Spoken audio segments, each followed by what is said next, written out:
Thank you. Okay.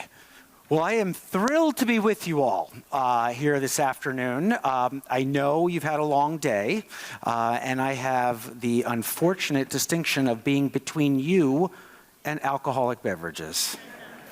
But I'm grateful that you're all here because, and some of you have heard me speak, know that when I'm given this slot, I always share a story of a quite traumatic event that happened to me when I was a PhD student. I was speaking at a conference in Switzerland, and over the course of the day, not dissimilar to today, the audience got thinner and thinner and thinner. And by the time I stood up on stage, there was only one person left in the audience. No, but I was grateful. I was very grateful there was one. But I said, please, sir, let's go outside. We'll have a cup of coffee. I'll share with you my data, my insights, everything you want to know. I'm just grateful you care about my thoughts. And he says, Vikram, you don't understand. I'm on next. So thank you for being here. It's a true story. People don't believe it. It's a true story. Okay, so actually before we get started, I have a couple polling questions because I want to understand how you're thinking about the global environment. So I think we have three mentees. Let's go to the first one. So globalization, it's been a good force for the world. You agree, you disagree, or you're not sure? So let's go ahead and start voting, and we'll see how that goes, however many people are able to vote. We'll just give it a couple minutes and see if what people think. And the minister's just scanning the QR code, so we'll give him a minute. But no, it's a very interesting time for the world, specifically globalization, regionalization, and different trends that may be transpiring. I'm going to talk about these. I just want to understand where all of you are in aggregate on this topic. So it seems pretty clear, globalization in this audience, you agree it's been a good thing for the world. It's definitely been good for Cayman. It's a good thing for the world in your opinion. Okay, let's go to the next question. How about technological innovation? A good thing. Has it made the world more stable specifically, is what I'm asking here. And again, at least early voting seems to say it's been a good thing, although maybe increasingly less so. We'll give it just another minute here to let some more votes come in. But it looks like on average here, people are saying it's probably a good thing that's made the world more stable. Great, so that's technology. Now, third mentee we'll go to, a third question, which is, what do you think is the biggest global risk for the Cayman Islands? The US-China war, and I'm going to come back to that. I mean war, not necessarily bullets, but a war of values, an economic war, a currency war. Climate change, of course, very impactful. Technology-driven deflation. Not inflation, deflation. And we can talk about that also. A collapse of the US dollar. What would that do to the financial services sector and potentially here in Cayman Islands? Or inequality. It's happening around the world, it's happening here. Can't hide from it. Could be destabilizing. Which of these do you think is the biggest risk? And it looks like we're getting the US dollar is the biggest concern. Interesting, I would not have expected that, but I will talk about that later as well. Okay, so we're gonna go to my presentation. Let me begin by saying thank you to Omari, the Chamber of Commerce, Christina, for the kind invitation to be with you today, and thank you to all of you again for being here, even to staying through the day. My goal is simple. Over the course of the next 45 minutes, I want to change how you're thinking about the world, and that's it. I just want to get you to think differently. You don't have to agree with me. You can disagree with me. But I want you to be forced to grapple with issues that may be underlying assumptions that none of us have actually thought about. So, first thing, if you want to be on social media, you want to tweet about it, take a picture, slides, tweet, feel free. Here's my handle, @Mansharamani, and then the Cayman Chamber. All right, this is going to seem like it was decades and decades and decades ago, but a mere 9 years ago, You had a world where world leaders could stand on a stage together. They almost look like they're collaborating, right? This is amazing to me. These people are talking. They're actually communicating. They may actually be working on problems together. And yet, think of how far we've come. Today, by this AI generated, I had to keep the AI theme going. Putin, Xi, and Trump are not actually playing a game of Risk, although maybe they have, about dividing the world up. What is going on? How did we come to this world? What happened? Oh my God, this is really discombobulating if you look at long-term trends. And yet somehow we've gotten here, and I want to suggest to everyone in this room that there's explanations that we can all follow and understand. First of all, globalization. Has that contributed to this change in the world dynamic? Yes, I think so. What about technology? I think so. And I want to introduce this concept, which I think is getting more attention, but I think social media has had a profound influence on how all of us incorporate what we think about the world, and more importantly, how others act within this world. So the answer to that is yes, all three of those helped us go from that world of collaboration to this world that seems chaotic, where the rules are being thrown out, and suddenly it's a dog-eat-dog world where leaders do what they will, where power matters. So what happened? So we all were told for decades, free trade, lower trade barriers, you know what's going to happen? The tide will rise. All boats will benefit. The pie will grow larger. That's what we were all told. Every economist is taught that. Free trade, liberal trade, awesome, the world economy will grow bigger. And yet what happened? Over the last 40 years, the US middle class saw factories being shut down. The US middle class saw no advancement at all in relative wages or income or real wages. And what happened in China? Several 100 million people left poverty and entered the middle class. And so unsurprisingly, the gains from globalization were not evenly distributed. And so a nice academic economic theory of let's grow the pie doesn't quite work when your slice shrinks. If my slice shrinks, even if the pie grows, I don't care. And so it's a fertile political ground for leaders around the world to come and say, you know what? It's not your fault, Mr. and Mrs. Middle Class. You've been left behind. You know why? It's their fault. Who's they? It doesn't matter. Outside the country. What do we call that? Nationalism. And so you get these movements of make blank great again. It's not just make America great again. Make Hungary great again. Make the Philippines great again.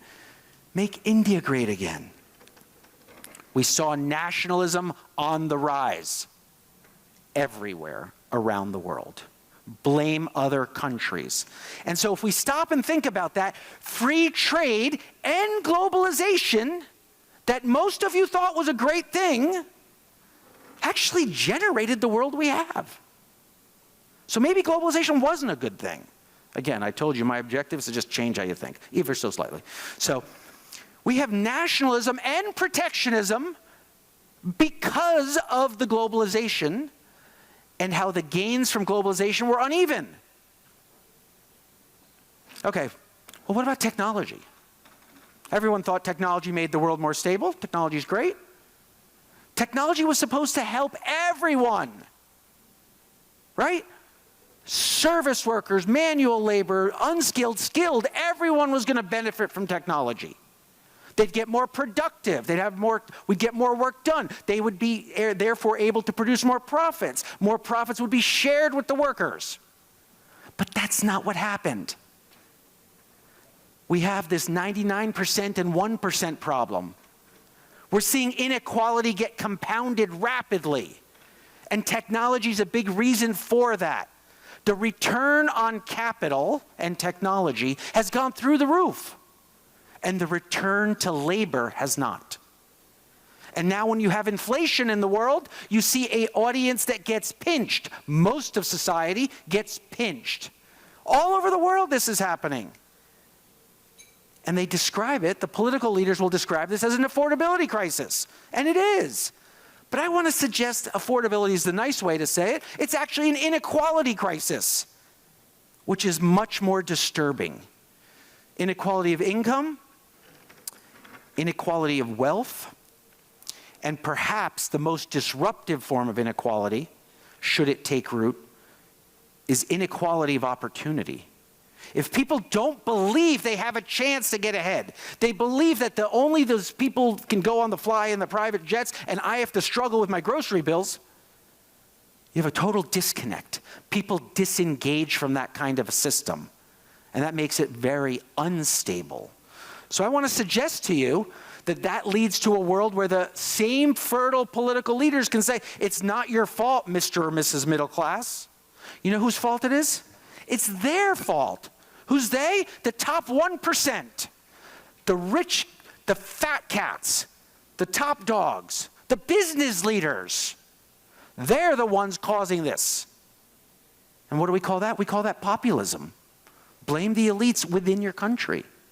And so I'm going to suggest to you, technology that most of you in this room believed was enhancing stability actually generated instability in the form of inequality and populism.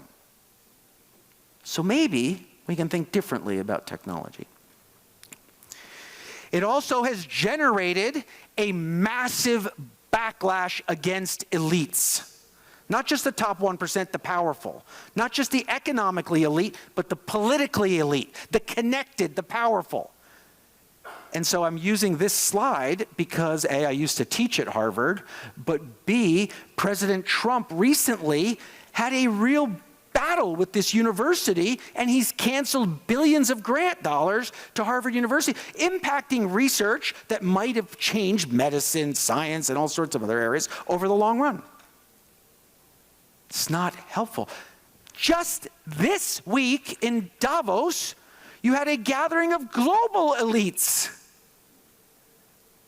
The elites are being seen as those that are disconnected from the ordinary citizens of the world. Ordinary citizens around the world in lots of countries fully believe that the elites have their own things. They fly their private jet to Davos and tell me not to turn on my stove because I'm going to use too much carbon, while they put out more carbon on their jet in one flight than I will in my lifetime, or at least in a year. So there's being seen increasingly, and I feel this. I've dealt with social surveys in many countries. I've talked to many governments. This is a common theme. There is a backlash against elites, global elites as well as local elites. And so what does that mean? That means multilateralism, groups like the United Nations, are useless. They're going to become increasingly useless. Nobody believes the United Nations Security Council has any authority anymore when one of its members invaded a neighboring country. What role does the UN Security Council have? Or the World Health Organization? When they refuse to investigate the most dramatic pandemic and health crisis in 100 years, how does that group have any legitimacy? We can go on and on. The World Trade Organization, when they don't investigate intellectual property theft and unfair trade dumping. The UN Human Rights Council, which refuses to investigate a genocide going on in Western China. Multilateralism is dying. And that, by the way, has unbelievable implications for a country like the Cayman Islands. And I'm going to come back to that. Climate that we thought we'd be able to cooperate on, topics such as climate. At one planet, of course, we're all going to be able to cooperate, right? No, I actually don't think that's happening anymore. I think we're using climate as a basis of competition between great powers. The Chinese are putting up 2 coal-fired power plants per week. We can have the Canadians take down every coal-fired power plant they have. Net emissions between the coal in China and Canada are still going up. And so it's unclear what that means. If multilateralism and coordinated global action is no longer possible, what does it mean for things like this? Do we all individually take responsibility? I think so. Can local solutions solve global problems? That's a tougher question. I don't think so. So we have to navigate this too. Let's go to social media. Social media was supposed to connect everyone. Remember, grandma can talk to grandchildren around the world. People of different ethnicities can meet. People all over. Be your true self. Express yourself as you wish. You can be authentic online. You'll meet people just like you. We have the algorithms that will connect you. It's supposed to be a great connecting thing. And yet, what did it actually do? It generated anxiety and this fear of missing out. A simple question, we don't have to poll for it, but I will tell you, how many of you would take out your phone if you had a bad day at work? Let's say you had to make a presentation and it went very poorly. Your boss is thinking of firing you. You know, I'm going to post that. I had a bad presentation. Nobody's going to do that. How many young teenagers are going to get online and say, oh, I broke up with my girlfriend today. Oh, it's sad. No. They're going to post a picture of a lovely time with their girlfriend, or someone's going to say, hey, you know what? I just had this great business deal, big success, and have 25 people clapping digitally. The digital world and the social media world is disproportionately positive. It's not real. And yet some of the younger folks that have grown up digitally native feel like they're being left behind because look, everybody else online, their lives are amazing. I'm the one who has to have these ups and downs. All of us, the real world has ups and downs. That's life. And yet the life that people perceive because of social media is increasingly making them feel like they're being left behind. So I ask a simple question. There wasn't enough evidence to say this scientifically and rigorously, but I fully believe all of the social unrest that took place in Latin America during 2019 over a seemingly trivial increase in metro fares. Why was it? Because it was just, this was the metro fare increase was the straw on the camel's back that broke it. People said, that's enough. I'm falling behind. Everybody else is moving forward.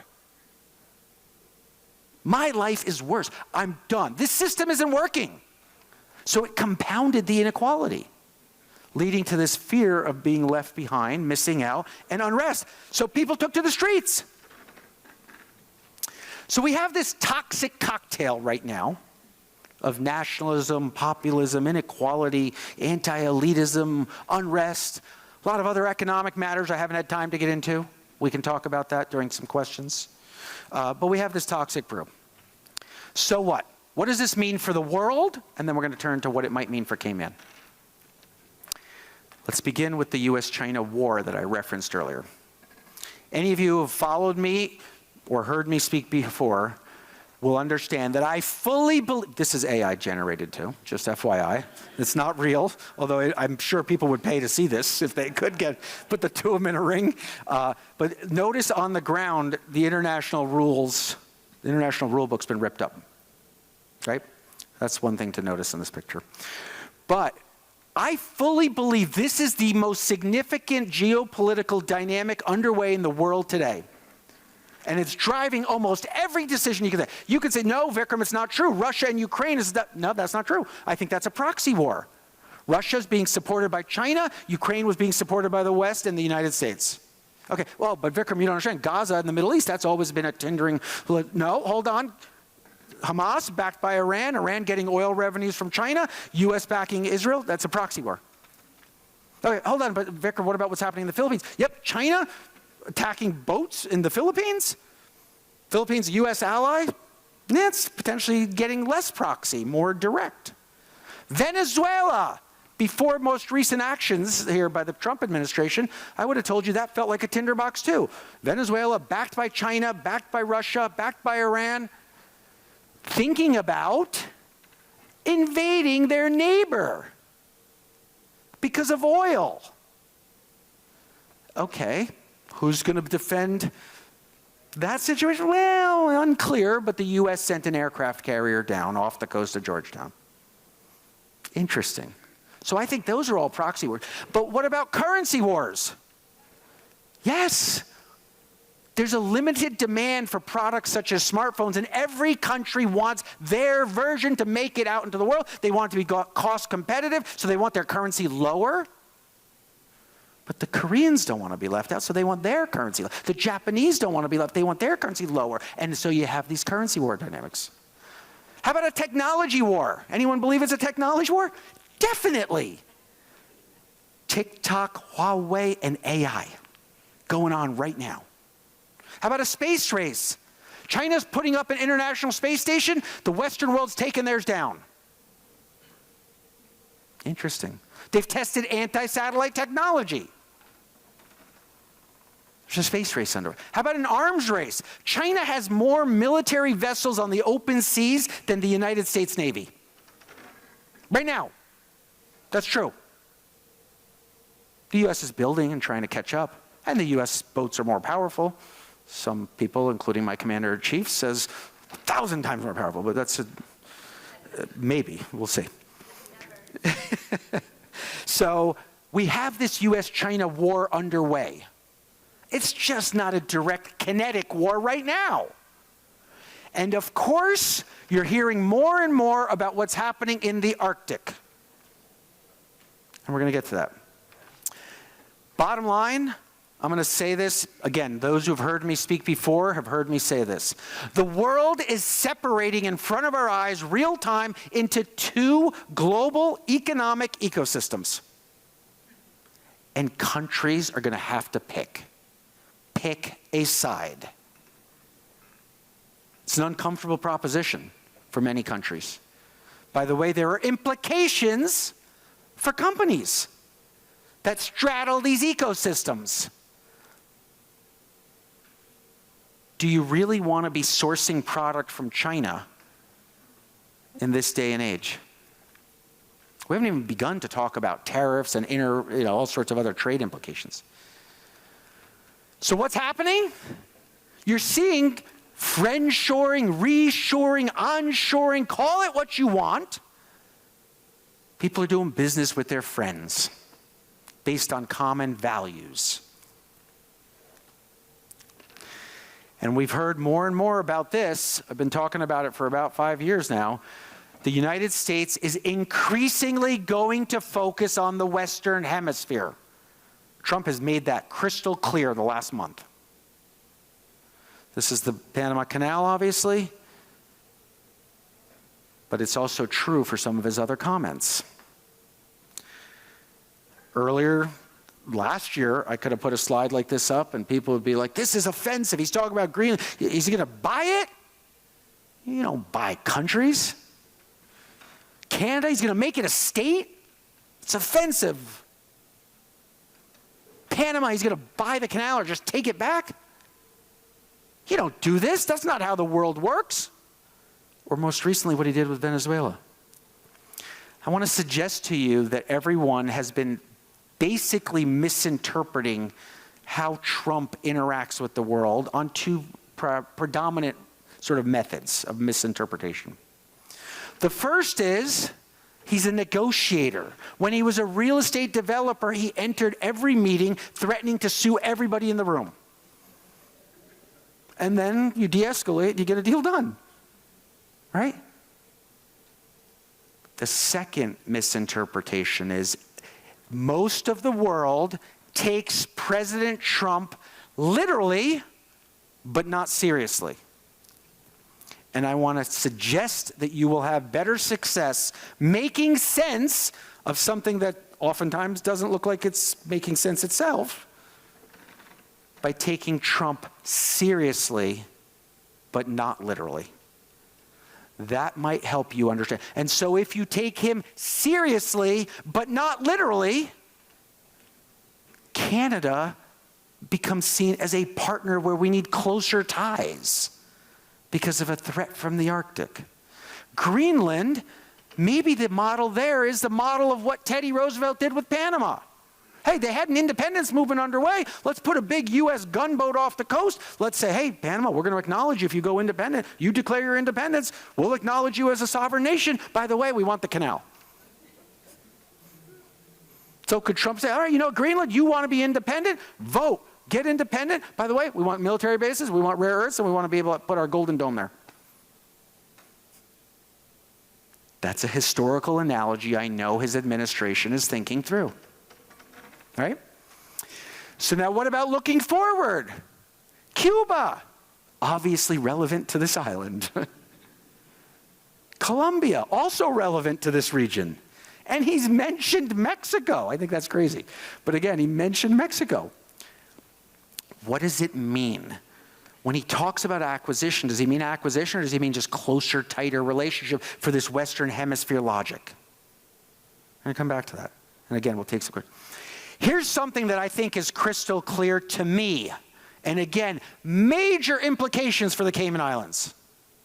Historically, for decades and decades and decades, maybe hundreds of years, the United States focused east and west.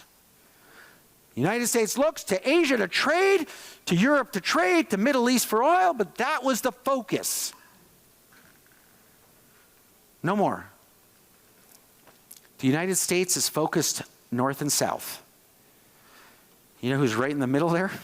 The Cayman Islands. This is an enormous opportunity if you think the world is going in the direction I think it is. It's an enormous opportunity to be a hub of transport for not only the Caribbean region, but actually for north-south traffic of always. Obviously, tourism is going to come in that direction. We're seeing it now. You see more Americans feeling comfortable coming to the Caribbean rather than to Europe, or definitely they're not going to China or Asia. You're seeing it in other forms of trade, commodities, food, everything like that. And I think you're going to see it more and more in terms of technology and other services.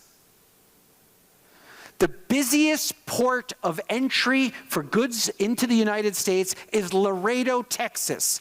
For decades, it was Long Beach, California. Long Beach, California is a major port bringing in containers from China and Asia. It's no longer the busiest. The busiest is overland by truck through Texas from Mexico. Latin America and this region is the single biggest beneficiary of a decoupling that's underway with Asia. That's an enormously positive thing. That should make this area a lot more exciting for investors, for capital, for flow of people, goods, and services. Let's take the flip side of what that means. If the United States is now increasingly saying, hey, this is our neighborhood here, no foreign powers, China, Russia, Iran, you're on notice, don't be over here. This is our area, our neighborhood, get out. Would it not be logical for China to say the same thing? Hey, this is our neighborhood, this is an internal matter, we're going to take our Taiwan. What does that mean for semiconductors? What does that mean for this technology boom that's underway? What does it mean for any of that sense of freedom and security, navigation of goods and services through Asia? Big implications if the world transpires in this direction. Well, what about India? India thought they were going to be the massive beneficiary of a US-China conflict because all the manufacturing would move to India. Logical, right? No. Why? Because a large population of unskilled, illiterate workers that you could normally use to industrialize a country where cheap labor was a valuable asset is no longer true. Today, an unskilled, illiterate farm worker competes with a robot who doesn't make mistakes, who doesn't get sick, who doesn't complain about the working conditions, who doesn't take holidays. And so I would suggest that India might have missed the opportunity to develop that a large population of young people, which used to be an asset, may in fact be a liability. How are you going to create hundreds of millions of jobs? Talk about what AI is doing. AI is disrupting our view of demographics. Technology is disrupting our view of demographics. It means small population countries and regions, frankly, places like the Cayman Islands, can compete in almost any industry. You need not restrict yourself to tourism and financial services. Labor is no longer the bottleneck for many manufacturing operators. Obviously, we have labor bottlenecks in other areas. And you need to upskill your labor. You can skill up a small population. It's harder to skill up rapidly a very large, hundreds of millions of people population. All right, you all were concerned about the US reserve currency status and said the US dollar could collapse. That was one of the concerns you all mentioned. I hear this left and right from every corporate boardroom I go to. They're worried about the dollar. The US dollar is going to, there are people trying to get off the dollar left and right. We know that. Even this morning, I think Brazil and China were talking about trading in non-US dollar terms.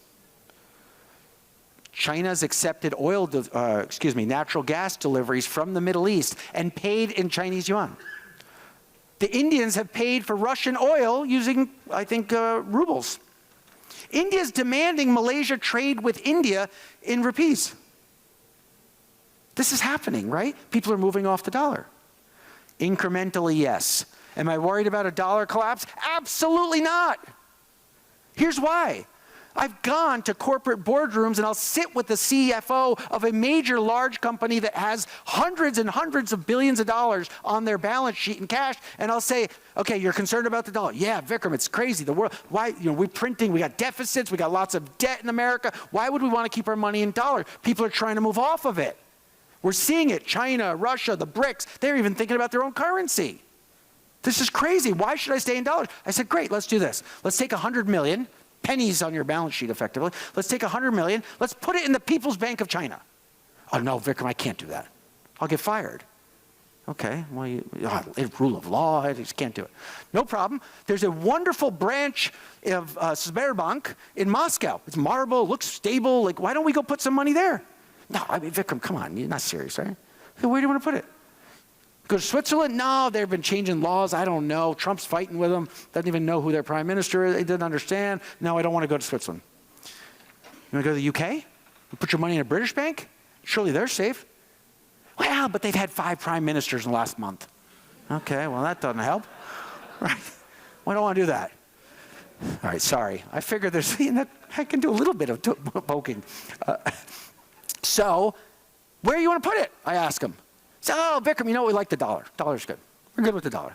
Until there's a meaningful alternative where there's rule of law, property rights, depth of markets, you're not going to really see an alternative to the dollar. So what's going to happen? China's going to say, we got a gold-backed currency. Great. So what's going to happen? For 5, 10 years, people are going to take those pieces of paper to the window of the Bank of China and say, here, give me the gold. I want to see it. And China will do it. They're the largest acceptors of gold in the world today. Their central bank, Russia, they're taking more gold than any place else in the world. They're going to do it. They're going to try it.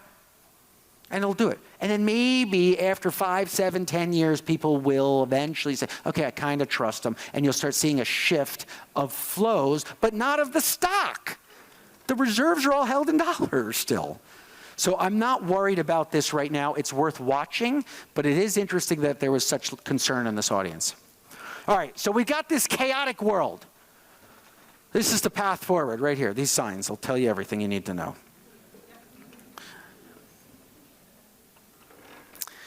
I want to suggest to you there's a methodology switch I want you to all make. We don't have answers. But what we can do is try to develop a roadmap of the future, of possible futures, so that we can ask questions, understand possible implications, think about them, and as the world unfolds, we'll understand these are some issues to be paying attention to, and we'll understand which future is coming. So, here's a simple question. When will the inequality generate unrest? It will if pushed far enough. What does that mean for family offices? Where should they put their money? How will they think about deployment of investment assets? What does it mean politically for countries with high inequality? What does it mean for the Cayman Islands? You got billionaires driving Ferraris with people that are struggling to put food on the table. You can't do that for long.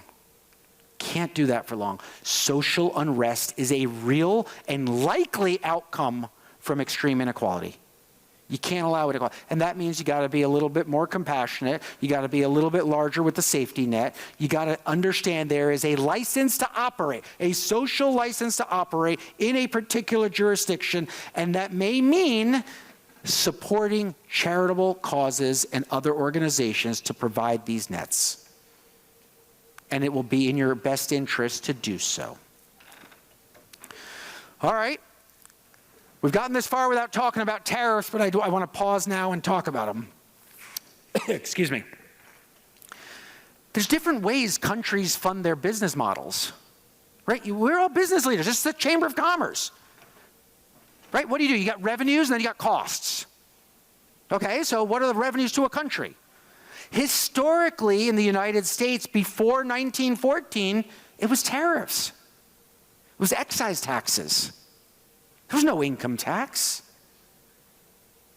Is it possible, and we know that at least President Trump is thinking in these terms, that maybe we should switch back in that direction? Create some inflation in the short run, create some shrinkage of global economic trade, might incentivize local production. Painful in the short run, but in the long term, are they trading economic efficiency for resilience? Is that the trade that's being consciously made at the revenue line item of the United States government? Maybe. We know the cost of medicine, defense, retirement, and interest, those are real costs. They're there. But maybe instead of taking people's paychecks, you start just indirectly taxing them. I think this island understands the value of no income taxes, right? I don't need to go there. What does that mean for the flow of money? What does that mean for global trade?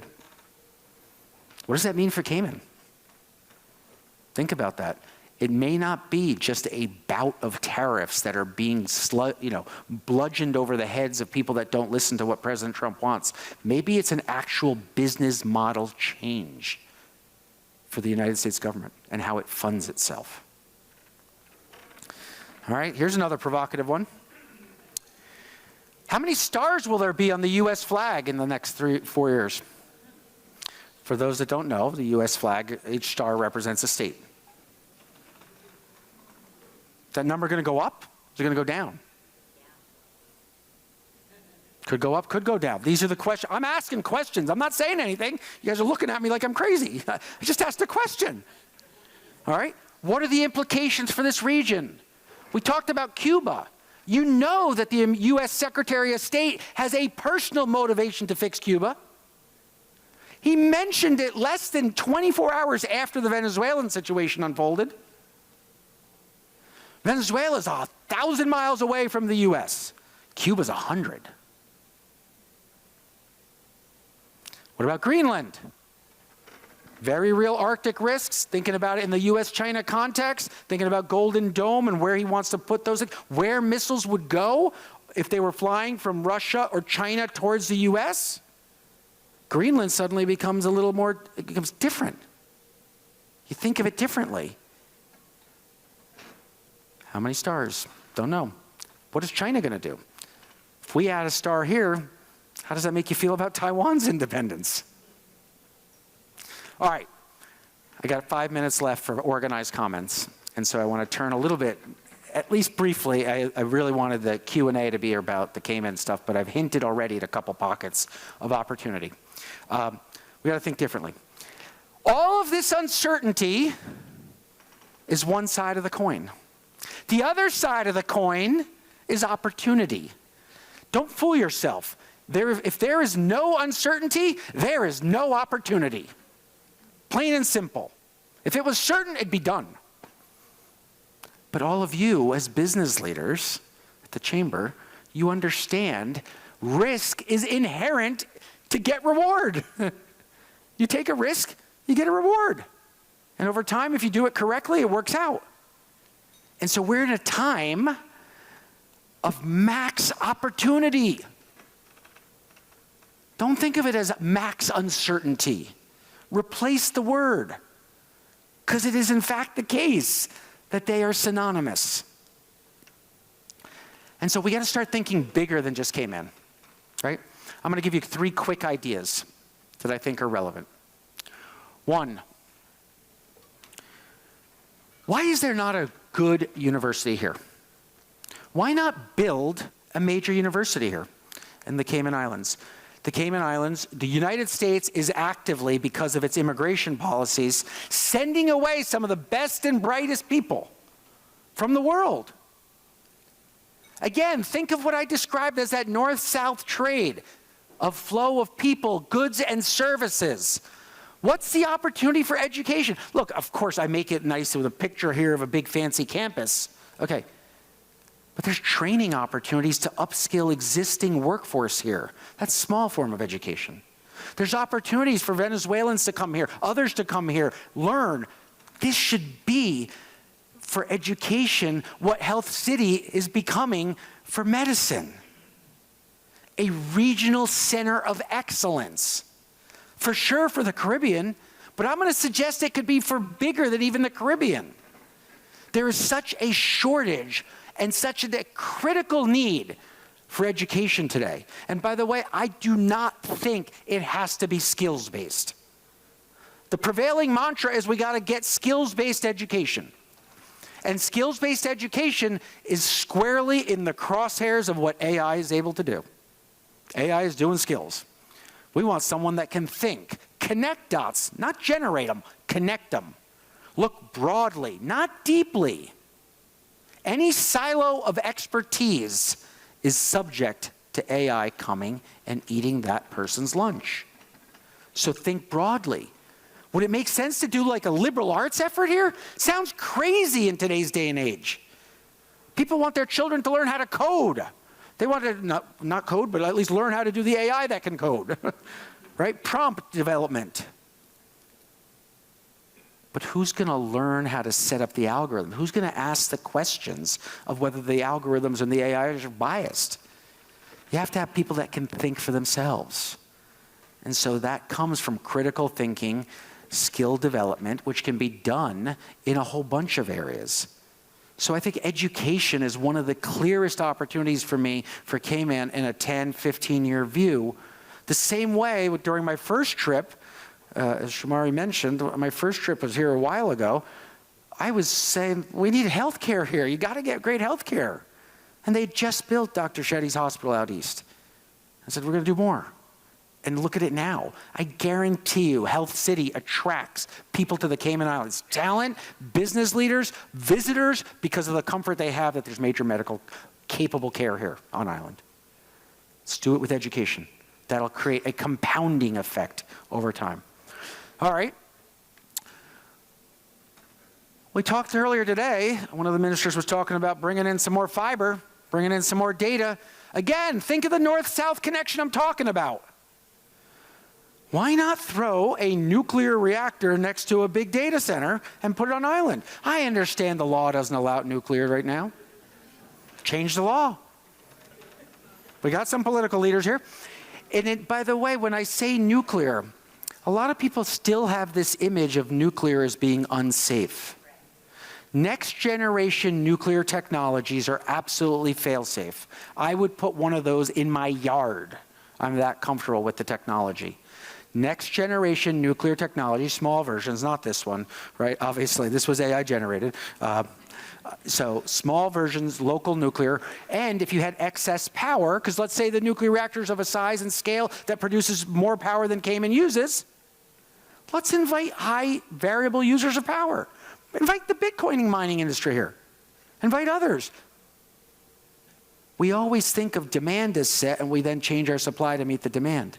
What if we make demand variable by doing things like that? All right, what about cold storage? There's a deficiency of cold storage in the Caribbean. We know this. Could the Cayman Islands become a cold storage hub? Exporting of fruits, vegetables, produce, etc. from Panama, Central America, and Mexico comes in here before being shipped onward.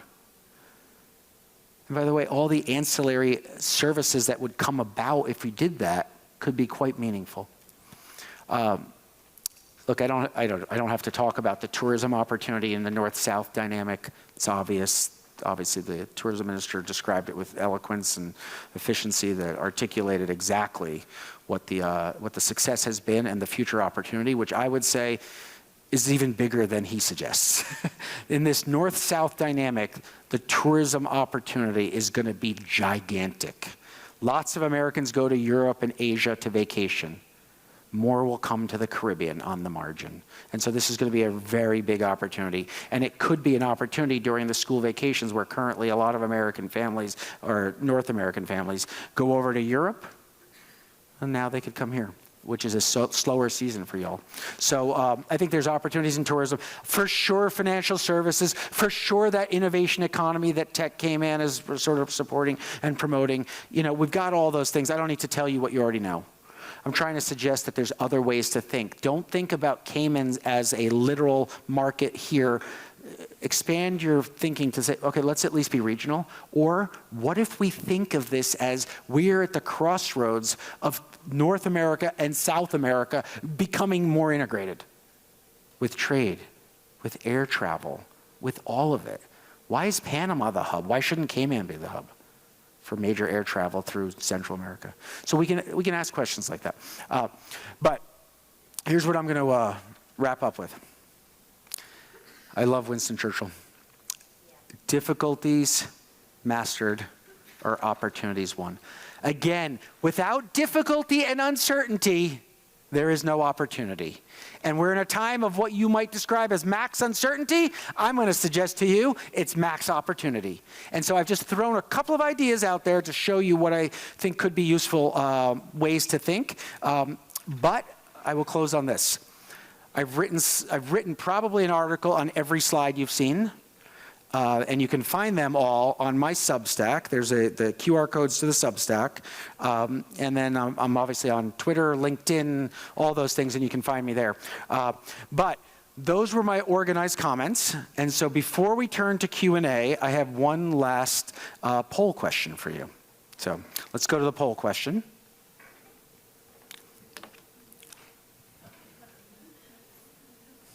And please start voting, even if you're the first person to vote on the first one, that's okay.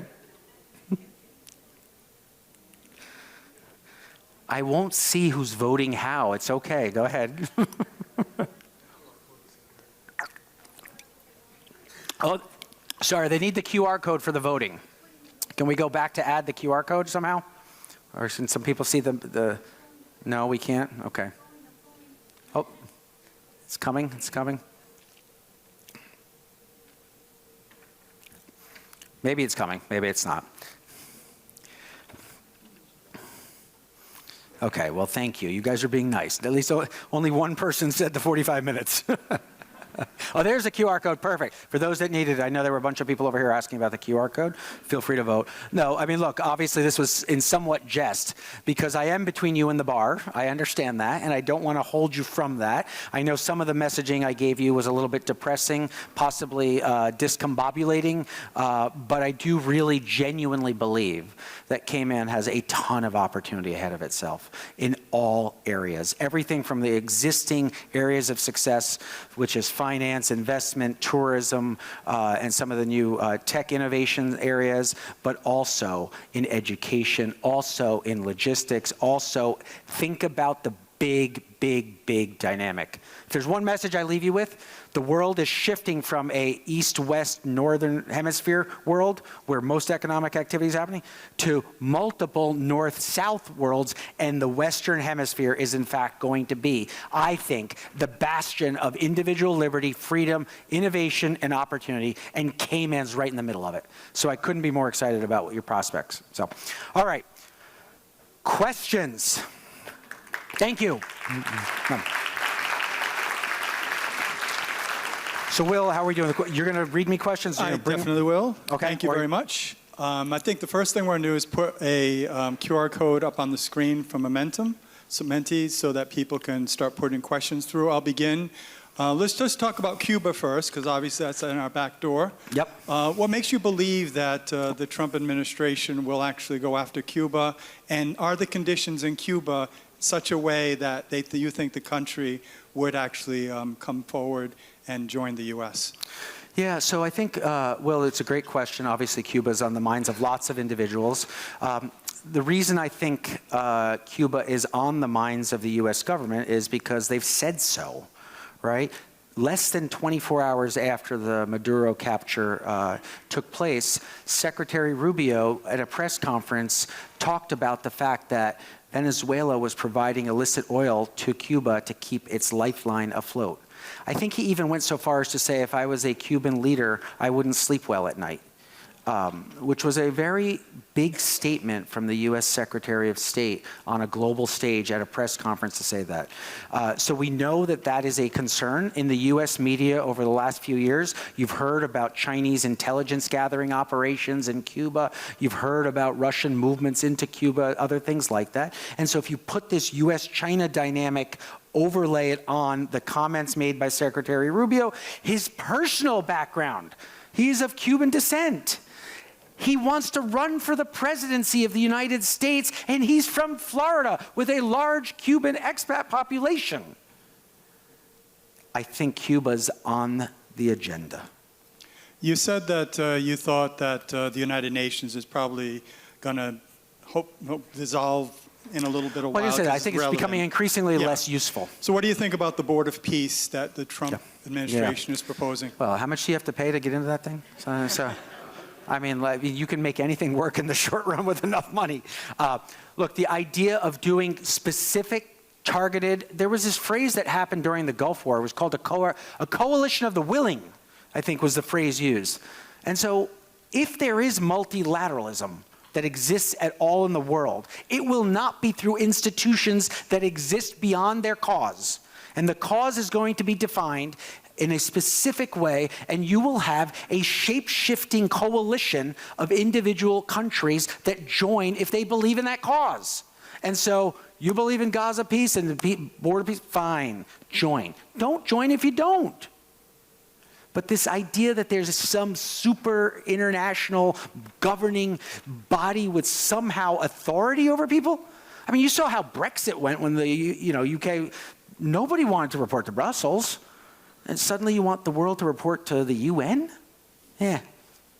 Great questions coming in, so keep them coming. Yeah, good. So again, supporting Cayman as a north-south logistics hub is interesting, but why Cayman and not Panama or Mexico? I think that's going to be just about willingness. Right? Panama's got to jump in terms of its airport size, its airport logistics, et cetera. But geography and opportunity are related. So I would suggest to you that the opportunity is gigantic. Well, it's not an either or. Don't think of it as an either or. You're connecting two major continents, right? North and South America are being connected. It need not just be one hub, right? I mean, how many hubs are there in the United States for air travel, right? So I think you'll see multiple winners, and there's no reason Cayman can't be one of them. And as you know, business leaders don't like uncertainty. They don't like opportunity? Sorry, what did you say?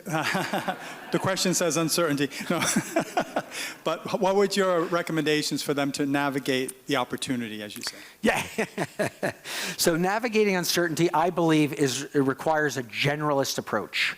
And that means connecting dots across different domains. It's not okay to be an economist and focus only on inflation. You better also look at social dynamics and inequality and how social unrest could surface. It's not okay to be just focused on geopolitics, because you won't understand that rare earths and some of the economic motivators are driving some of the geopolitical decision making.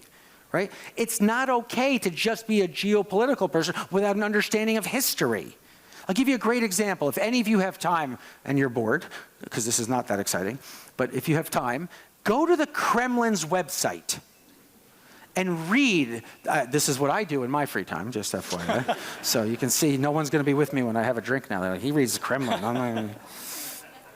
Anyway, no, on the Kremlin website, Putin put out there was a 6,000-word English language statement about the friendship without boundaries between China and Russia. Everyone read that. They said, okay, great, they're doing this. And about weeks before Ukraine. And then people are like, no, they're not related. Well, really? Weeks before. But there was another white paper kind of document out there. And it says, the historical relationship between Russia and Ukraine. So again, to navigate uncertainty, you got to understand that history. By the way, I had students, this is a separate point, but I had students download that paper that Putin had, in theory, written about Russia's historical relationship with Ukraine. And I said, just do me a favor, take it, put it in Word, do a find and replace. Every place that says Russia, put China. Every place that says Ukraine, put Taiwan. Every place that says Moscow, put Beijing. Every place that says Kiev, make sure you put Taipei. And then give it to 20 people, let's see if they think it's odd.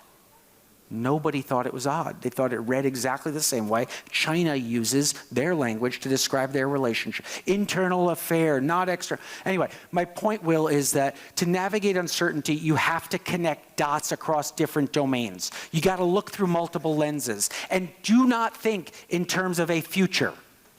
Think in terms of futures. We don't know which one's coming. You can use questions to design a map. We'll have two more questions. The next one is there any real motivation to address global inequality, or will the 1% continue to dominate? Yeah, so global inequality has actually gone down. Okay? Okay, everyone's shocked. You're like, Vikram, you told us the opposite. Nope, that's not true. Global inequality, meaning inequality. China has come closer to the U.S., and the U.S. has not expanded away further. Global inequality, country X versus country Y, there's been a convergence of countries, and wealth inequality across countries, income inequality across countries has gone down. The problem is inequality within a country. Right? And so people say, oh, well, how big is the country? We talk about GDP per capita or something like that as a measure of the country's health.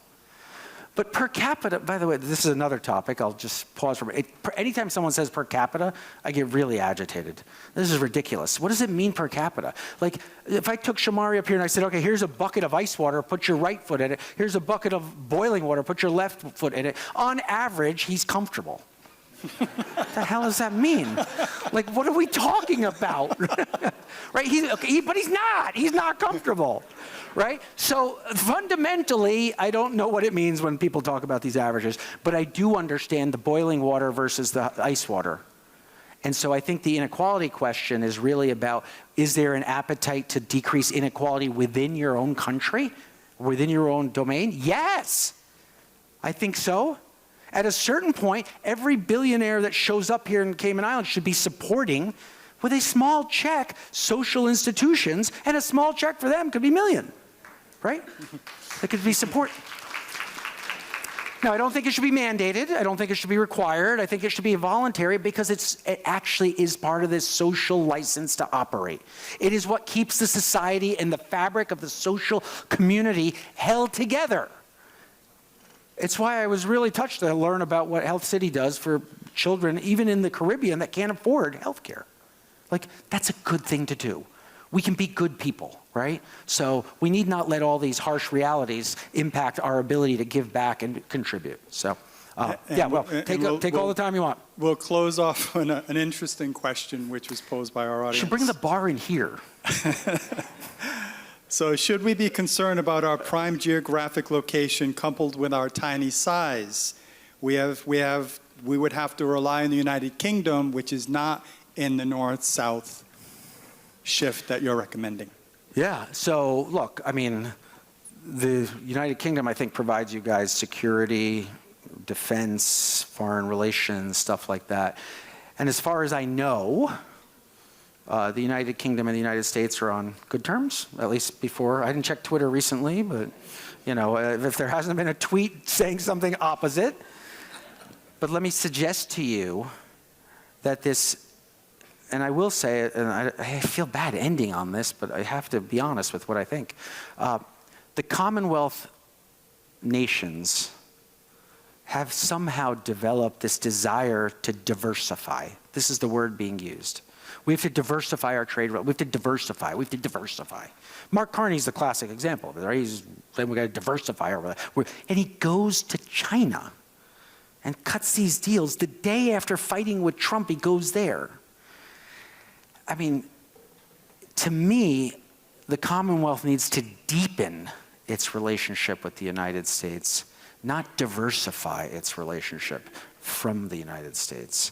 And I think by doing that, there's a better future, I think. Now, I think it ultimately ends up there. Well, I think it may be a circuitous path. Oh, we're going to diversify and it's global grandstanding and this, that. But it doesn't really happen. And actually what ends up happening is a deeper relationship with the United States because they're going to realize that that's, you know, there was a cartoon running around of Carney saying, step one of the cartoon was, I will not be your 51st state.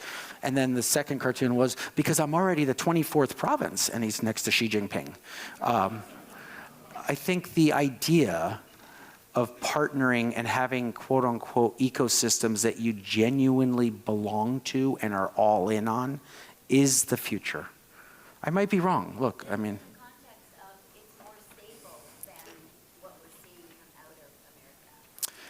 well, again, it's more stable if you pay attention to the literal statements Trump is making rather than the actual, what I think is the intention. Look, believe me, the methodology is not sound.